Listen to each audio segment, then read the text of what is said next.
And children. Yeah, I'm sorry about that. But they're here for this talk about... but we know about this now. I think at one point we could be a little We general. don't all know about it because there's still people justifying the fact that they've had children. Well, we're always going to have children. No, we're not always going to have children. No, we're human. Who's it not? That's the way it's going to happen. Albert Bart will tell you at some stage, if we keep having children, it's in 300 years' time we become a ball of flesh expanding at the speed of light. Okay, why? Yeah, I don't want to. Who wants a world without children? Who wants a world? Who wants children in a world that they can't survive in? You were one. Why? If we agree that we're not going to be able to stop any of this, then isn't it very important what the experience of people's lives are from now till their death? And therefore, if we're not going to be able to stop any of it, and let's face it, we're just a small group, we're not going to stop what's going to happen. No. Like I said, the people with the most money and the biggest guts are going to win. So then, I would say go ahead and have kids, because we're not going to stop what's going to happen. Well, we can only change our experience on a small scale. But if a child is going to be starving within the next 10 to 25 years, why would you want? If you profess to love your child, I love my dog. My dog's 15 years old now. Anyway. How many children are starving? How many adults? So and they'll fight for life to the last day. Sure. So I'm just talking about on a personal aspect, one-on-one, you and your child. Nowhere else in the world. Forget about everything else in the world apart from the fact that that child is going to be hungry. And you're going to watch it die. On the other hand, we might be facing a moment where there's not going to be any more life. That's right. That's right. So some life isn't better than no life. But we are life. There's a room full of life here. Yeah, so why do we need any more? My 5 children that I didn't have aren't feeling any sadness about You're it. alive. I don't think you understand what humans are about. Humans are going extinct. So we may be going. But for me, it's not. That doesn't matter. It's not about humans. It's actually. This comes back to what it's about consciousness. It's about energy and positive energy. You know, it's actually. It's you know, it's actually not even about how many babies you have, or it's actually about the kind of energy that you want to put out. I'm just trying to show some humanity to future generations. Isn't it just about biology?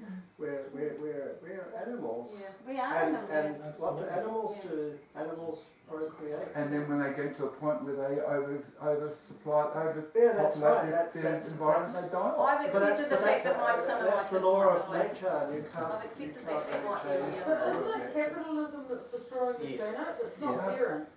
You Yeah. know, like, Exactly. not Growth. parents and children destroying the planet, it's Growth. capitalism.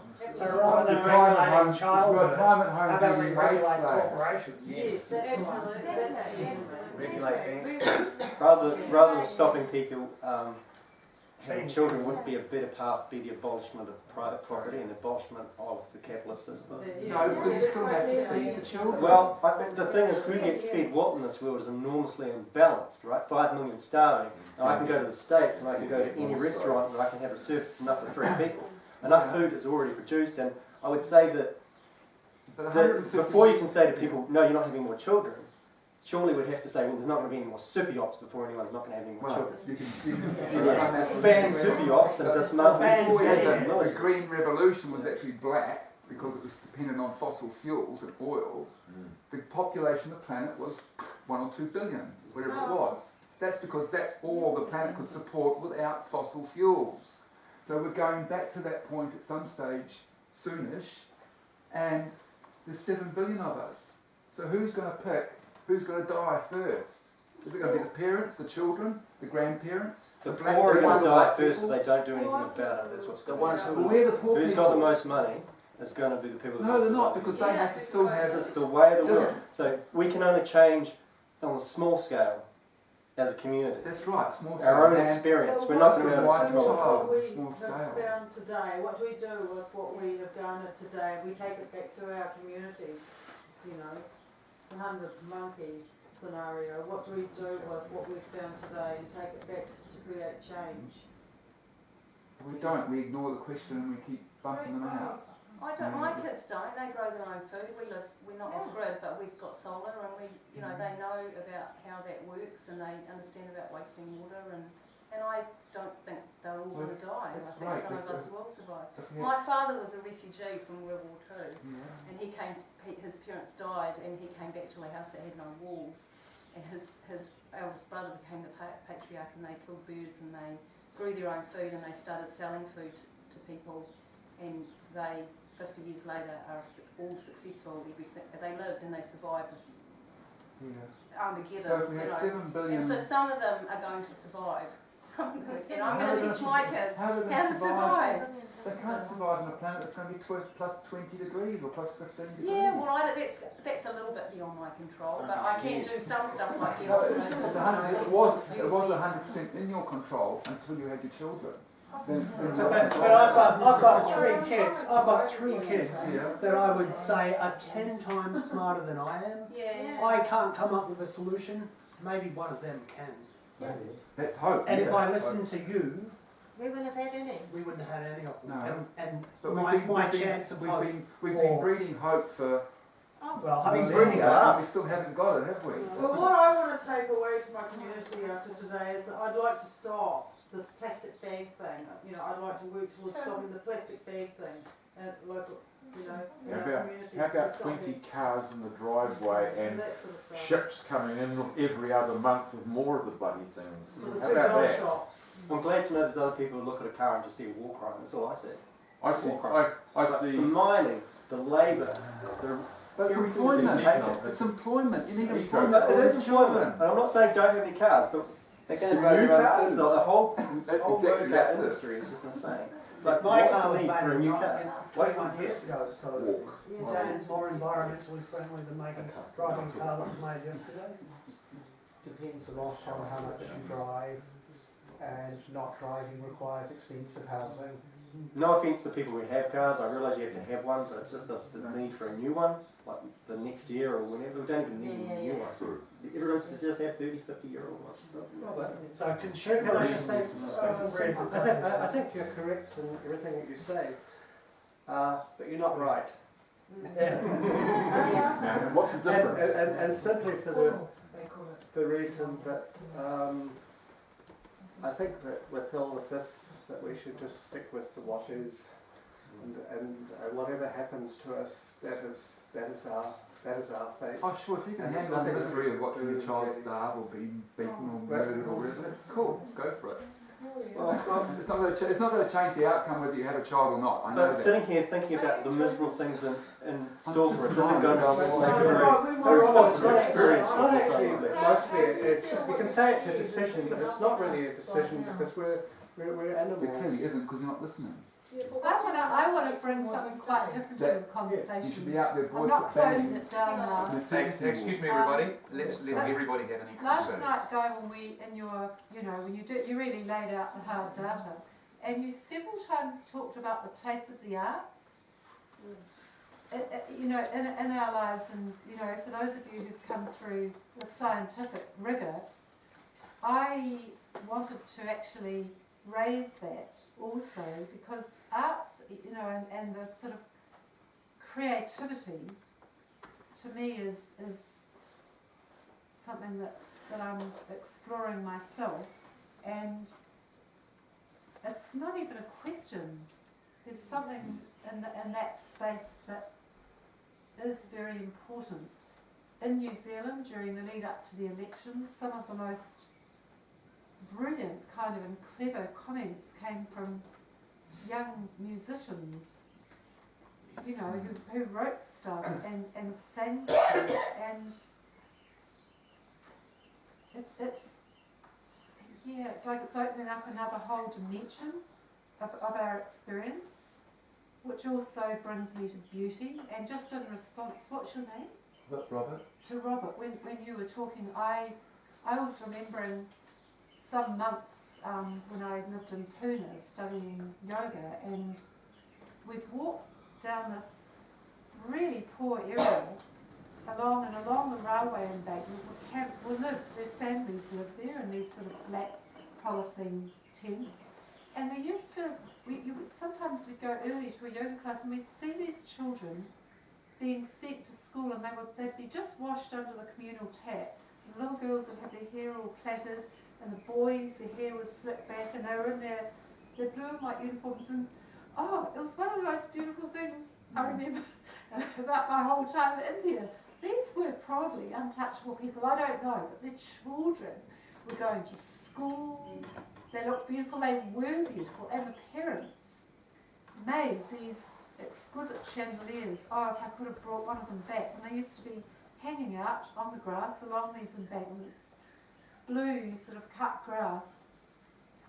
Now I could come in with my sort of rational thinking and say, yeah, we're all done for, that's not a good scenario, but I can't. I can't. What's the place of this art and beauty? It's with us, part of everything. One of my heroes was Kurt Vonnegut, and I think it was his last address to a commencement audience. So he's speaking at a college commencement, a graduation. We call it commencement because it's the beginning. Most students think it's the end. So they call it their graduation. And he started by saying, I'm going to say some things, and then I'm going to tell you whether I'm kidding or not. And he used 3 examples. I don't remember what the first 2 were. There's something like, become just like Dick Cheney. Okay, I'm kidding. And he'd say some other awful thing, and he'd say, I'm kidding. And then he said, go into the arts. And everybody laughed. He says, I'm not kidding. He says, go into the arts, create something. Create something of beauty, of wonder. You won't make a living at it. You'll scratch by maybe if you're lucky. And he went on and on about the arts. And then he brought up something he almost always did, at least late in his life. He was frequently asked something like, why are we here? And he got so that he would answer with his son Mark's response. His son Mark was in an insane asylum for quite a time. And when he came out, he became a Harvard-educated doctor, medical doctor. And in between those 2 episodes in his life, Mark Vonnegut, in response to the question, why are we here, said, we are here to help each other through this, whatever this is. And I think that's an important thing to remember. We are here to help each other through this, whatever this is. There are plenty of things to argue about. There are plenty of things, as I keep saying, to keep us apart. Let's focus on those things that bring us together. We are here to help each other through this, whatever this is. Occasionally Vonnegut would quote his uncle. His uncle said in answer to the question, why are we here? We're here to fart around and don't let anybody tell you any different. So I think farting around and helping each other through this, whatever this is, I think that's the whole story right there.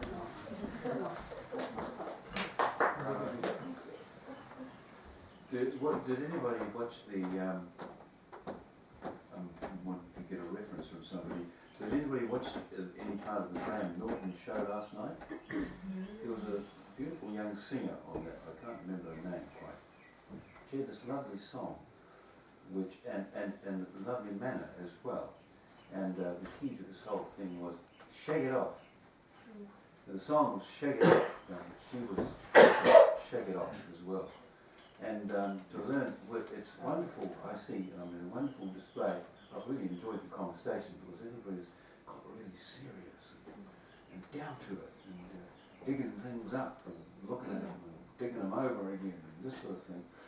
And when all the time there's the option to let it go.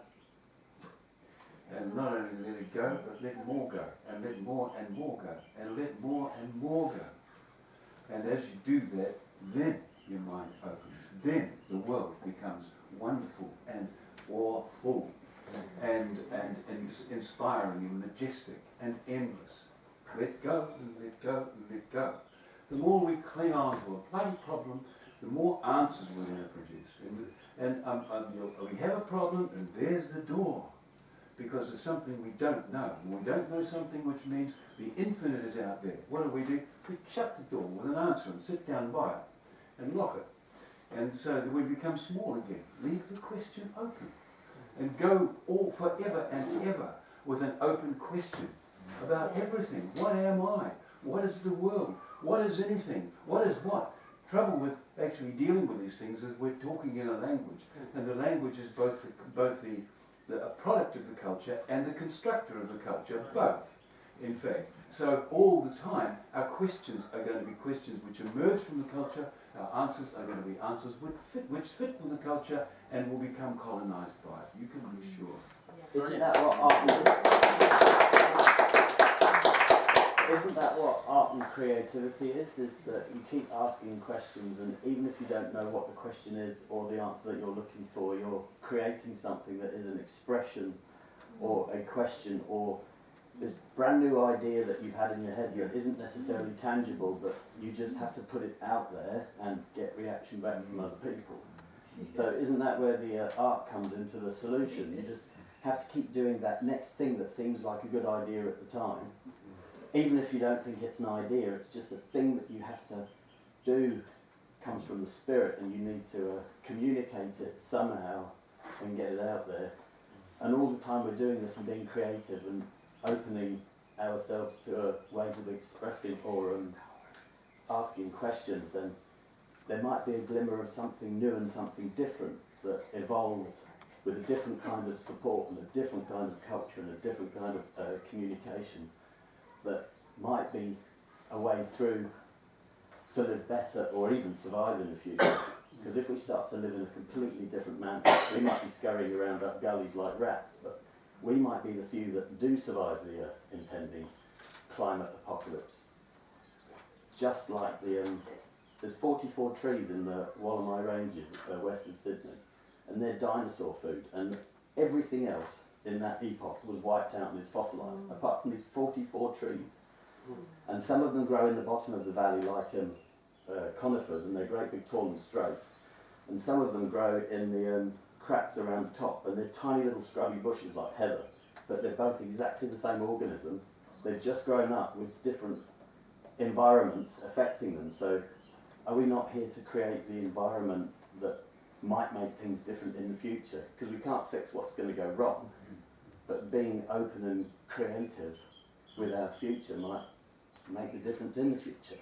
Well, it will make a difference to me, which at the end of the day is all that matters. And if you don't know what the question is or the answer is, you still have to do the thing that you're driven, your spirit drives you to do. Yeah, use the word spirit twice. How many of you have read Aldous Huxley? A long time ago. How many of you read Brave New World? You see, well, I read that too. I read that in, thank you, Ranga. I read that in college, high school guy, in my last year, and I'm one of these days going to go back and try to read it because I found it the most difficult book to ever read. Then I encountered a Dutchman and spent about 14 years of my life in a shared household, and he'd read another book by Aldous Huxley that I'd never even heard of, and it was called Ireland. And he was so taken by this book that he set up a farm in north of Auckland, and he called it Power Farm. And I finally, at his insistence, read Ireland, and I suddenly realised they made us read the wrong book at college. If you ever get the chance to read Ireland and you haven't, do it. Thank you. To the young, how's it spelled? I-S-L-A-N-D. Not Ireland. No, it's not Ireland. That would be a different story. But this was a country. It was a part of a large area, and there were three things they wouldn't let into the country. One was missionaries. The third was heavy industry, and the third, I think, was oil prospectors. I recommend the book. That's all. Thank you. yes. Who wants to stick? The role of art in expanding people's imaginable range, I'm wondering if some philosophy has the same role and if there's an overlap with this book. That's exactly what I'm talking about. That's exactly what I'm talking about. Just some thoughts I wanted to share was that glad someone mentioned the word culture, because we're all products of a culture that does divide people, and above all it celebrates those divisions through so-called wealth creation and through a culture, I'll be honest, a culture of selfishness is what we're all a product of, I think. And the realities we'll need to face are really basic realities, I guess, in terms of the fact that people aren't going to be able to buy food and people aren't going to be able to, or have a place to live, they're not going to be able to pay rent and things like that. And I guess if there's one contribution as individuals we can make, it would be, I guess in a, I call it an end times scenario, but let's say industrial civilization as we know it is collapsing, I guess the greatest values I think are really important are just going to be decency and a belief in something that is finer than the situation. So not being able to change the situation, but being able to transform your experience of it and the experience of other people of it in whatever way you can. And having a positive effect, not a negative effect. But that is going to mean selflessness. That's really what it will come down to. Yes, but better judge of our character than how we act in the face of impossible odds. The climate change is not a problem. It's a predicament. Problems have answers. Problems are found in math books. And you look in the back and there's the answer. Predicaments don't have answers. There's no solutions to abrupt climate change. It's underway. There's no stopping it. There's no solution. So how do we act in the face of impossible odds? That's a judge of our character. If you can't win, but you go to the battle anyway, that says something about you.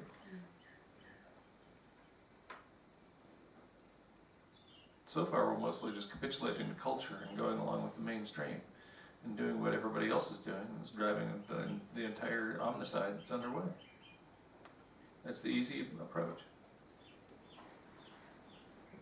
You showed an image last night of a guy on his deathbed saying, "I wish I'd bought more crap." Mine on that would be, I did my best. That's what I hope everybody would like to have in their last dying thought. I did my best. No matter what the predicament brings, I did my best. And that's all right. It's one of the reasons why I was motivated to bring Guy up